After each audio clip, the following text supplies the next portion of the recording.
ፓርቱ 69 ግን ፓርቱ 1 ካላያችሁ ችግር የለውም እንዲገባችሁ አድርጌ ነው የሰራሁት። ከዚህ ቪዲዮ በኋላ ገብታችሁ ታዩታላችሁ ፓርት 1። ዛሬ በፓርት 2 ይዤላችሁ የመጣሁት 69 ታግቶ መከራውን ስለበላበት ጉዳይ ነው። 2017 ላይ ከሪል ጋንግስተሮች ጋር ሆኖ የሆነ ሰው ተዋውቆ ነበር፣ ሃርቭ የሚባል ሰው። ከሃርቭ ጋር ደግሞ አብሮት ማን ነበር? ሾቲ። ሃርቭና ሻቲ 69 ተቀላቀልኩበት ያለው ጋንግስተር መሪ ናቸው። የጋንግስተሩም ስም 93 ነበር የሚባለው። እናም 69 በእነሱ በደንብ ተጠቅመዋል፣ ብር አግኝቶባቸዋል። ይህም ብቻ አልነበረም፣ እሱ ከሌሎች ጋንግስተሮች ሁሉ ይጠበቃል። በተጨማሪ ደግሞ 69 እውነተኛ ዘፈን ነው ተብሎ በማህበረሰቡ በዛ መንገድ ተቀባይነትን ስላገኘ በቃ እውነተኛ ነገር ነው ተብሎ ስለሚታሰብ እሱ የምር ጋንግስተር ነው ምናምን ተብሎ እንዲወራ ሽፋን ሰጡታል። ታዲያ ይህ ሁሉ ነገር እሱ ከግሩፑ እየተጠቀመ እነሱ ምር የሚጠቀሙት ካላችሁ ብር፣ ዘፈኑ በጣም እውቅና ስለነበረው አሪፍ ብር ያገኛል። እየመጣ ለዚህ ግሩፕ አሪፍ ብር ይሰጣል። ከትንሽ ጊዜያቶች በኋላ ደግሞ 69 ከሻቲ ጋር ቤስት ፍሬንድ ይሆናል። ሻቲ ማለት የግሩፑ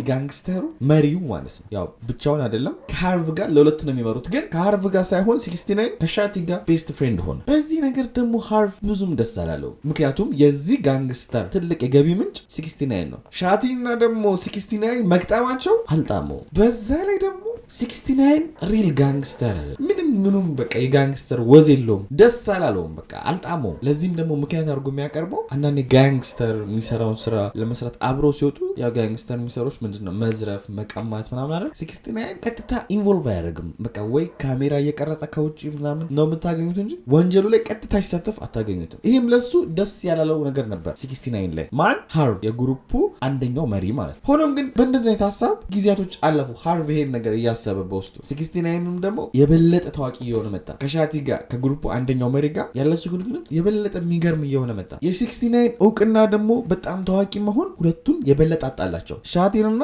ሃርቭን። ምክንያቱ ደግሞ አሁን 69 አሪፍ ብር ነው የሚያመጣው። ያንን ብር እኔ ያስተዳድራለሁ እየተባባሉ ነበር የሚጣሉት። ይሄ ነገር ከፍ ይልና እንደውም መለያየት አለብን፣ የራሳችንን ጋንግስተር ማቋቋም አለብን ይላሉ። ታዲያ 69 ከሻቲ ጋር ቅድም ነግራቸዋለሁ ቤስት ፍሬንድ ነው። ስለዚህ ከሃርቭ ጋር አብሮ ሊሆን አይችልም። አሰበ፣ መረጠና ከሻቲ ጋር ግሩፑን ተቀላቀለ። ይሄኔ ነው ታዲያ ችግር የተፈጠረው። ሃርቭ በዚህ ደስተኛ አልነበረም። ትልቁ የገቢ ምንጭ 69 ነበር። 69 ከሻቲ ጋር ሆኗል። ሃርቭ ስራው አሁን ሻቲንና 69 ማባረር። ብዙ ሞከረ። እነ ሻቲ ግን ቀላል ስላልነበሩ እነሱም ብዙ ዲፌንድ ያደረጉ፣ ብዙ ነገር ተከላከሉ። 2018 ላይ ግን ለ69 ትልቅ ነገር ተፈጠረ። ኒኪ ሚናጅ ትመጣና አብረን ዘፈን እንስራ ትሏለች። ይህም ለ69 ትልቅ እድል ነበርና እሺ ብሎ ይገባል፣ አብሯት ይሰራል ዘፈን።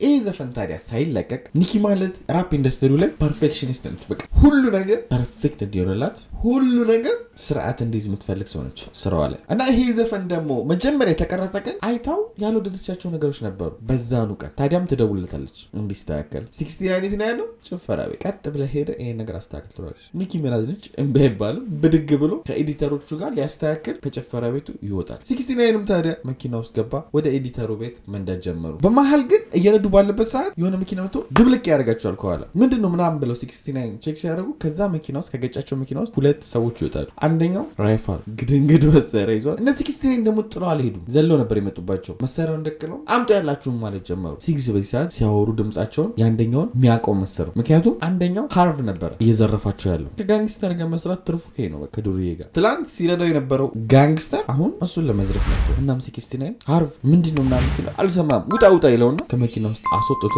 የራሱ መኪና ውስጥ ያስገባው መኪና ውስጥ ደግሞ ሌላ መሳሪያ የደቀነ ሰው ነበር። ብቻ 69 መሳሪያ በየቦታው ተደቃቅመውበት የራሳቸው መኪና ውስጥ እንዲገባ አደረጉት። እናም መኪናቸውን ብድግ አድርገው ብን ብለው ሄዱ። የሄዱትን ቦታ ዝም ያለ ቦታ ነበር። መኪናውንም አቆሙት። ሃርቭም ከዛ መኪና ይወጣና 69 ጸጉሩን ይዞ ጨምድዶት ጋንግስተር አይደለሁም በል፣ ሪካርድ አደርጋለሁ አይደለሁም በል ይሏል። በዛ ጊዜ 69 አይደለሁም ቢል ለሱ ውሸት ነው የሚሆነው። ለኦዲየንሱ በዛ ሰዓት ሁሉም ሰው የሚያውቀው በቃ እሱ ሪል ጋንግስተር እንደሆነ ነውና ሃርቭ ካሜራ ቀርጾ ለሰው ሁሉ ሊያሳይ ነበር የፈለገው ጋንግስተር እንዳልሆነ። እናም ይቀጠቅጠዋል። በያዘው ሽጉጥም በመደፉ ይመተዋል። በዚህ ሰዓት 69 አንድ ነገር አወቀ። እኚህ ሰዎች ብር ካላገኙ እንደማይለቁት መለመንም ጀመረ። የፈለጋችሁትን ሰጣችኋለሁ፣ ብር ከሆነ የምትፈልጉት እቤቴ ጌጣጌጦች አሉ በጣም ውድ እነሱ ሰጣችኋለሁ ይላችኋል። ሃርቭ ይህን ነገር ሲሰማ ናይስ እሱ ያስማማናል ብሎ ያስባል። መኪናውንም ወደ 69 ቤት መንዳት ጀመሩ። አሁን እዚህ ጋር ቅር የሚያሰኘው ምንድን ነው? ሃርቭ 69 ቤት ሲሄድ ከኋላ ማንም የጠቆመው ሰው የለም። 69 በዚህ ጌድ አላለውም። ሳይሳሳት ነው ቀጥ ብሎ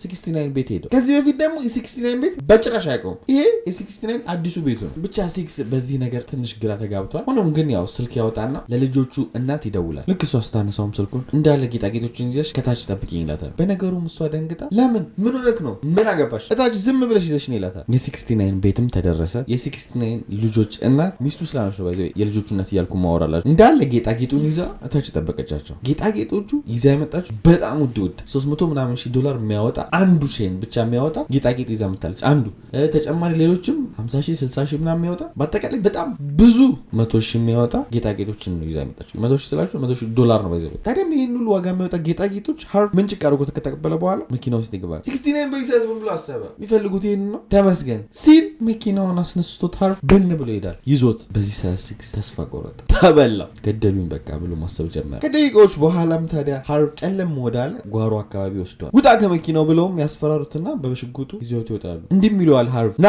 ወደ እኔ ጠጋ በል። ይሄ አብዛኛዎቹ ጋንግስተሮች የሚገሉበት ኮድ ነው። ነይ ወደ እኔ ጠጋ በል ከተባልሽ በቻልሽው አቅም መሮጥ ነው ያለብሽ። ምክንያቱም የሆነ በጆሮአችሁ የሆነ ነገር ይነግሯችሁ ጥብስ ነው የሚያደርጓችሁ። 69 ደግሞ ጋንግስተሩ ስለሆነ እቺን ቃል ያቃተል። አሁን ያለው አማራጭ ምንድነው? ሞክሮ መሞት ማለትም ከሞት ጋር አይቀር ቢያንስ የሆነ ነገር ላይ ብሎ አሰብ። ከዛስ ግፍትር ያደርጋቸውና መሮጥ ይጀምራል። ቦታውም ለነሱ ለመተኮስ አልተመቻቸውም ነበር። እጥፍ አለባቸው። በቻለው አቅም ቀለድ ያደረገው ከዛ ጋር። አሁንም ግን ከኋላ እየተከተሉት ነበር። የሆነ ሰዓት ግን አስፓልቱ ላይ ምንም ማያውቀው መኪና ያያል። ዘሎ እዛ መኪና ውስጥ ይገባል። መኪና ውስጥ ደግሞ ሰው ነበረ። ደነገጠ። ምንድነው? ውጣልኝ፣ ሊገሉኝ ነው፣ እባክህ አድነኝ ማለት ጀመረ። ሰውየውም ያው ያለውን ነገር በጊዜው ተረድቶ ስለነበረ መኪናውን አስነስቶ ብን ብሎ ሄዳል። ከዛ ጋር 6 ይሄን ቀን ነበር ታዲያ ከሞት ያመለጠው። ይሄ የማያውቀው ሰውዬ የወሰደው ሆስፒታል ነበር። እሱም ሆስፒታል ቅድም ምን ብያችሁ ነው? በቦክስ ተመቶ ነው፣ በሽጉጥ መደፍ መተውስ ነበር አልኳችሁ። እዛ ሆስፒታል ውስጥ እሱም መታከም ጀመረ። ቁጭ ብሎ ግን ሆስፒታል ውስጥ ይሁን ነገር አሰበ። ሃርቭ እንዴት ቤትን ሊያውቅ ቻለ? ሳልጠቁሙ እንዴት ቀጥ ብሎ ሊሄድ ቻለ? ቤቱ ገና አዲስ ነው።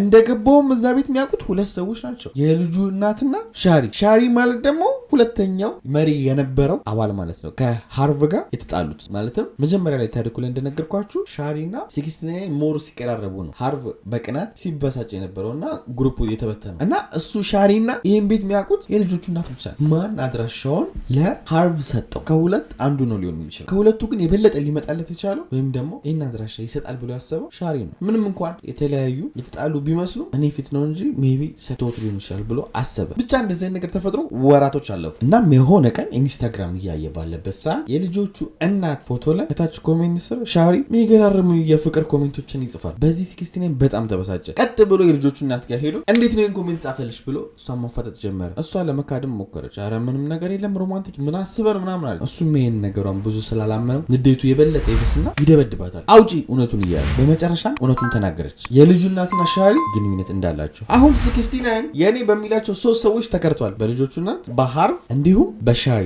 ምክንያቱም ሻሪ ሚስቱን የልጆቹን እናት ግንኙነት መጀመር ማለት የራሱ መከዳት። በዚህም ሁኔታ ላይ ያለ ታዲያ ኤፍቢአይዎች እሱን በጣም እየተከታተሉት ነበር። በክትትላቸው ውስጥ ደግሞ አሪፍ መረጃዎችን አግኝተዋል። እሱን በአሪፉ ብዙ ዓመት የሚያሳስር ምክንያቱም ጋንግስተር ነኝ ያለ ሲያወራ ብዙ ወንጀሎችን አምኖ አውርቶላቸው ስለነበር እናም በቂ መረጃ ካላቸው ምንም አይፈልጉም። እሱን ሄዶ ቀጨም ማድረግ ነው። ተያዘ 69። ኤፍቢአይ ግን ሲይዝ 69ን ብቻ አልነበረም ሃርቭንም ጭምር ነው ያዘው። እዛው ጋንግስተር መሪ ስለነበረ የሃርቭ ትክክለኛ ፎቶ ይሄን ይመስላል። ሻሪም ደግሞ ያው አባል ስለነበር እሱም ይዘውታል። የሻሪም ትክክለኛ ፎቶ ይሄን ይመስላል። ይሄ አሁን ኤፍቢአይ የሰበሰበው መረጃ 69ን ፍርድ ቤት ውስጥ ወደ 46 እና 47 ዓመት ያሳሰረው እንደሆነ ተነገረው።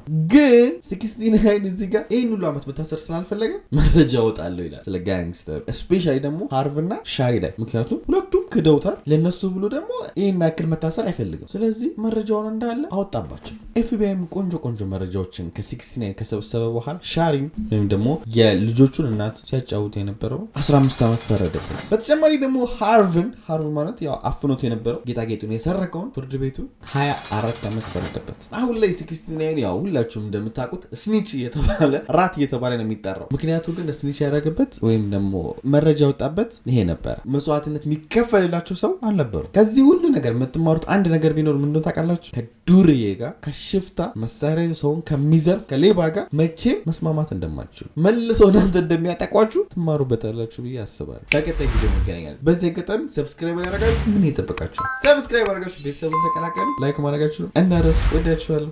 ባይ